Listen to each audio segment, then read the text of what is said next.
Karena cara berpikir itu aneh. Kalau orang soleh, orang waras kan berpikirnya ada aneh, standar. Jadi orang Bedui itu aneh.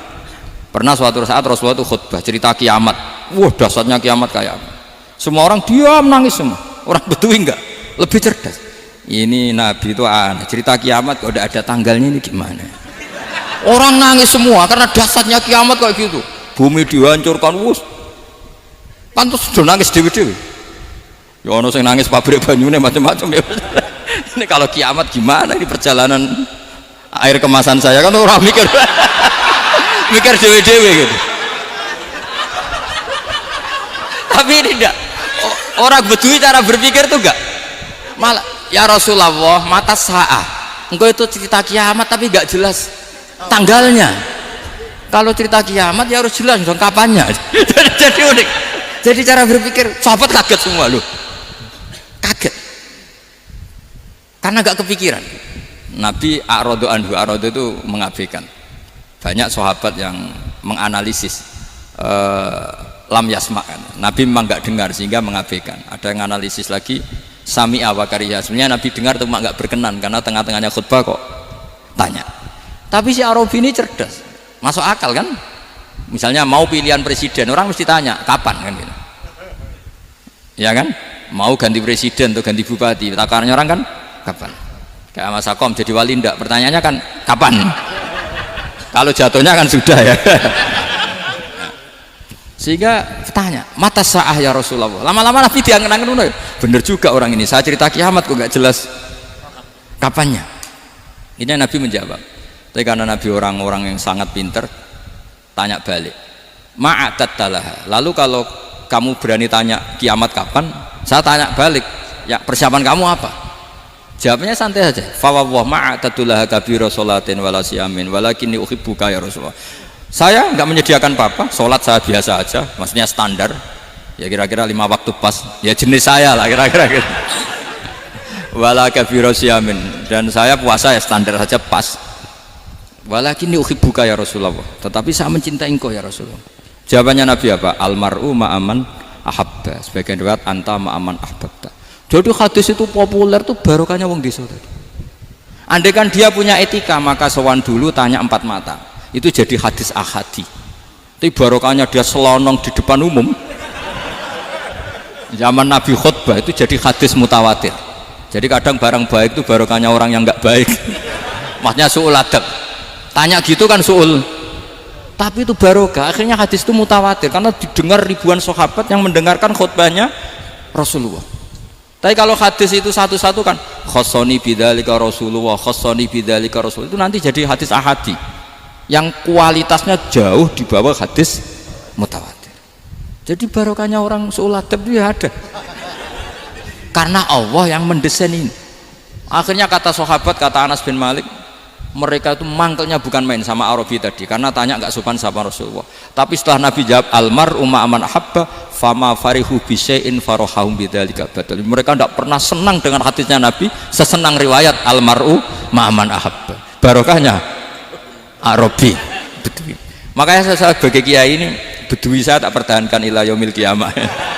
Karena umat ini pernah terbarokahi oleh orang apa? Bedui. Barokah su'ul adab tadi. Jadi mohon ini supaya majelis ini kan majlisul iltorti Rasulullah, coba terlatihlah mengatakan Allah itu subjek, Allah itu al-fa'ilul mukhtar, Allah itu al-fa'ilul mukhtar, Allah itu yang menentukan alam ini. Dan Allah mensifati dirinya wa annahu huwa adhaka wa abka. Allah itu zat yang memberi orang itu bisa tertawa. Dan Allah juga yang memberikan orang itu bisa menangis. Mbok kayak apa kamu neror umat, wah amal nggak mesti diterima gini-gini. Ternyata neng majelis nangis ya, mulai guyu. Kadang guyu-guyune ngenyak tenan nih. Daripada apa ya agak-agak merodok orang yang dohirnya beda dengan batinnya, nggak perlu distatuskan seperti itu. Ya sudah biasa saja. Jadi, nah, fi muqaddimihim, imam besar dalam manhaj ini namanya Abul Hasan apa? Asyadzili. Abul Hasan Asyadzili itu kalau ada orang tanya gini, Beb saya ini susah, sholat saya tidak mesti diterima Allah gini-gini, marah. Nggak usah. kafa bika jazaan an radiyaka laka ahlan. Sudah kamu ditakdir pernah sujud itu sudah keren. Saya itu andaikan dapat kabar dari malaikat bahwa sholat kamu tidak diterima, saya tidak susah. Bukan karena sombong, pernah ditakdir sholat sujud ning Allah itu keren. Kayak apa malunya kita ketemu Allah kemudian kita di bumi tidak pernah sujud. Makanya cara Abul Hasan Asyadzili kowe ora usah mikir sholatem ditampa taro, ora usah mbok mikir. Kowe ditakdir tau sujud itu hebat. Kafa bika jazaan an radiyaka laka ahlan. Cukup kamu mendapat balasan dari Allah, kamu pernah ditakdir sujud. Gak perlu ngaji alim alama, gowo sawi ngalor ngidul jalalain keren. Paling gak malaikat pernah melihat kamu, wah gowo tak kitab kuwedi. Gak penting paham, gak penting. Karena isra bakat paham Mas. Jadi Abul Hasan Asyadzili adalah orang yang, dan itu Al-Hasani ya, dan itu Al-Hasani. Makanya macam-macam kita yang Al-Husaini sudah kita punya Faqih Muqaddam, punya banyak. Di Al-Hasani yang paling populer diantaranya adalah Abul Hasan Asyadzili. Beliau tuh kalau ngendikan sesuatu itu positif terus.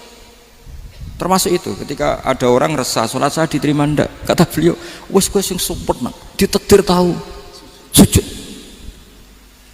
Saya itu sebetulnya kadang-kadang miris, wes sholatku tompo ta ora, tapi saya sangat sadili, sangat sadili. Saya nggak pernah berdoa ya Allah ibadah kami jenengan terima ndak, karena takut kalau doa gitu keterusan itu terus ditompo ora ya, akhirnya keterusan gitu, akhirnya ngenes. Masa orang pernah sujud ngenes, lama-lama gini setan masuk. Apa artinya saya sujud ternyata gak diterima? Lu wong kawula kok iskal tentang pernah sujud.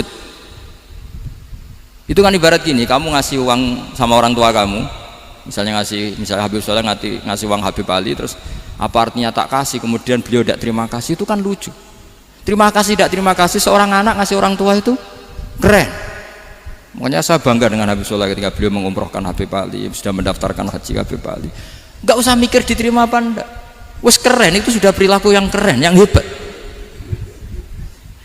Makanya saya sering ada orang mau cerai tanya saya, Gus saya ini cerai gak, istri saya kurang ajar gini. Gak usah, tapi bojo kula judes. Uang di bojo itu wes keren, paling gak kowe ra darani jomblo.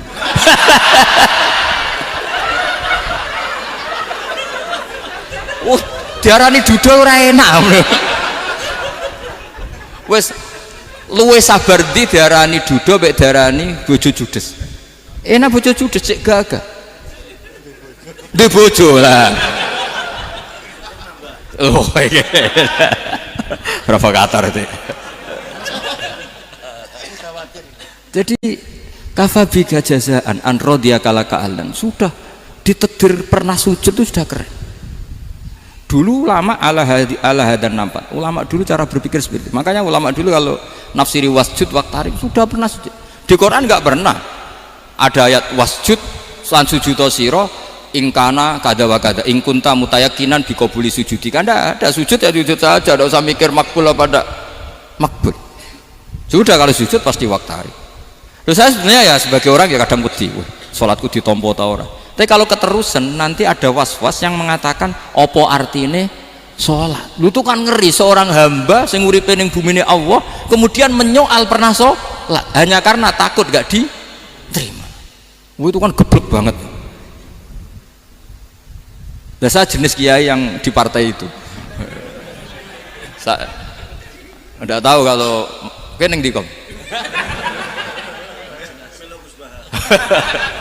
Sediumat masa kamu gak ada keren iblis. Jadi nah nanti kalau misalnya ada manhajnya Habib Soleh yang tidak seperti itu tidak apa-apa, mungkin supaya orang nggak takabur, nggak fakhr, sehingga makanya mulai dulu lama itu ya partainya kalau nggak rojak ya khauf. Nah saya ini yang jelas terang-terangan ikut partai rojak saja, apa? Partai rojak, karena banyak yang sudah di partai khauf, tapi saya rojak yang bil ilmi tadi. Makanya Sayyidina Umar radhiyallahu anhu itu yang namanya sama sujud, saya itu punya kitab Habib Soleh pernah tak tunjukin tulisan tangan saya, muji-muji sujud. Sayyidina Umar ketika ditusuk seorang kila itu Majusi ya, Abu Lu'lu' terkenalnya itu Hulamul Mughirah terkenalnya itu. Ditusuk, dia sahabat, beliau sahabat wali. Jadi nusuk Umar tuh kayak apa? Nusuk Mas Akom aja dosa besar, apalagi nusuk Umar. Itu ketika ditusuk Dia itu ya punya dendam, namanya manusia itu punya dendam. Maksudnya namanya orang kan mangkel sama yang nusuk. Kalau orang mangkel itu inginnya kan yang nusuk itu masuk neraka. Tapi apa kata Umar? Ngendikan gini, tanya pertama, yang nusuk saya siapa? Orang Majusi. Orang Majusi, Hulamul Mukhir. Alhamdulillah alladzi lam yaj'al maniyati biyadi rajulin lam yasjud laka sajdatan yuhaju biha indaka yaumal qiyamah. Saya itu senang Gusti, yang nusuk saya orang yang nggak pernah sujud sama jenengan. Jika kalau saya dendam supaya dia masuk neraka, saya nggak takut orang itu nuntut sama saya. Tapi kalau dia pernah sujud, pernah sholat, kemudian dia masuk neraka karena nusuk saya, kemudian dia berargumentasi, saya pernah sujud ya Allah, kenapa engkau masukkan neraka? Saya tidak berani jawab ya Allah, saking hormatnya sama yang namanya sujud. Jadi kamane dendamnya kesampaian cara Jawa ya. Dendam dengan tanda kutip ya, tidak makna semestinya. Jadi mangkel mbek sing nusuk nak mlebu neraka pantes wong ora tau sujud wae Gusti gitu. Tapi kalau pernah sujud kemudian dia masuk neraka karena saya, bisa yuhajuni biha yaumal qiyamah. Jadi kayak apa sujud? Saya apa? Nabi itu kalau muji sujud sampai ngingatkan wa hatta takuna sajdatul wahidatu khairan minad dunya wa ma fiha. Nanti kalau kamu di akhirat ketemu Allah, kenangan terbaik kita apa? Di dunia pernah sujud. Keren aja. Cara ning pondok wis tau bayar seharian lho. Cara sowan kiai tau ngampopi Mas. Wis go jajan. Nah tapi kadang setan itu masuk tadi. Apa artinya sujud gak mesti ditompo? Apa artinya sowan Habib ngaturi ra mesti ditompo? Ngaturi kiai akhirnya ada ketakutan. Nah kalau ketakutan ini berlebihan lama-lama, ma faidatus sujud. Wah itu sudah buruk sekali, wong hamba kok tanya ma faidatus sujud. Nah ini di pentingnya mazhab-mazhab Syadzili. Jadi saya ngaji agak-agak uraan itu amdan. Kalau ini watak sudah, bukan. Jadi uraan itu ada dua, ada yang amdan bismil ilm, ilmunya banyak terus milih manhaj. Insya Allah saya partai itu. Ada yang uraan bakat Mas. Ada ya? Ada apa banyak? Nah sebetulnya khauf juga gitu Bim. Ada khauf itu karena ilm. Ada Habib alim alama atau kiai alim alama, dia tahu masyarakat kalau ngikuti Gus Bak nanti jadi fakhr, kurang tawaduk, terus dia milih partai khauf. Lah yang buruk itu ada kiai yang milih khauf pancen dari awalnya sati cilik ya. Jenisnya wis sati. Jadi sebenarnya dia tidak cukup ilmunya nerangkan khauf, cuma jenisnya wis sati cilik. Wong ning omah lawang dikunci ono gludak-gludak, ono hantu putih. Jadi ya sama, yang bawa rojak bisa bawaan dablek, yang bawa khauf bisa saja bawaan ati cilik. Nah kita ingin yang bawa rojak ya bismil ilm, yang bawa khauf juga bismil ilm. Ya ono teh Mas, wong sing ati gede pegawene dua blek, tapi enggak bawaan rojak, memang bawaan dablek. Ada yang ati cilik tapi bawaan khauf. Jadi mengatakan khauf tapi sebetulnya bawaan ati cilik. Nah kita inginnya ndak, kalau rojak ya bismillah kayak Abdul Hasan Asyadzili, kalau yang kampanye khauf kayak Sayyid Abdul Haddad bawaan apa? Ilm. Sehingga kita ini kul inni ala bayyinatin mir rabbi, semua itu berdasar ilmu sing jelas welo-welo. Makanya semua nabi memaklumatkan apa? Kul inni ala bayyinatin mir rabbi. Jadi semua ilmu syaratnya apa? Bayyinah itu kebenaran ilmiah sing jelas welo-welo. Makanya itu yang disebut Allah Subhanahu wa taala mensifati kekasihnya yaitu Nabi Muhammad sallallahu alaihi wasallam, lam yakunil ladzina kafaru min ahlil kitabi wal musyrikina munfakkina hatta ta'tiyahumul bayyinah rasulun minallah yatslu suhufam mutahhar. Niku Kanjeng Nabi saking cerdase meneh tek wong Islam, wong musyrik, wong kafir ngerti logika yang dibangun Nabi saja kuat infikak dari kemusyrikannya. Makanya disebut munfakin. Orang-orang musyrik, orang-orang kafir tidak munfakin, tidak tercerabut dari akar akidahnya hatta ta'tiyahumul bayyinah. Itu siapa? Rasulun minallah yatslu suhufam mutahhar. Masyhur itu debatnya Nabi dengan orang-orang musyrik. Mereka bilang, ya Muhammad, kita ini urusannya banyak, kasusnya banyak, lalu anda mengajarkan ke Tuhan satu, masa urusan banyak cukup Tuhan satu? Itu gak fair Muhammad. Aja'alal alihata ilaha wahida inna hadza la syai'un ujab. Urusan kita banyak, masyakil kita banyak, muskilah kita banyak, kalau Tuhannya satu tidak cukup Muhammad. Nabi dengan santainya memberi penjelasan, ya sudah gini saja, kalau kamu jadi budak atau pembantu, majikan kamu banyak, semuanya merintahkan kamu, semuanya bikin aturan untuk kamu suka enggak? Ya gak suka Muhammad, kalau majikan kita banyak repot. Ya sudah, Tuhan kamu itu majikan kamu, kalau banyak perintahnya beda-beda kamu pusing. Ya udah mat, Tuhannya satu aja mat.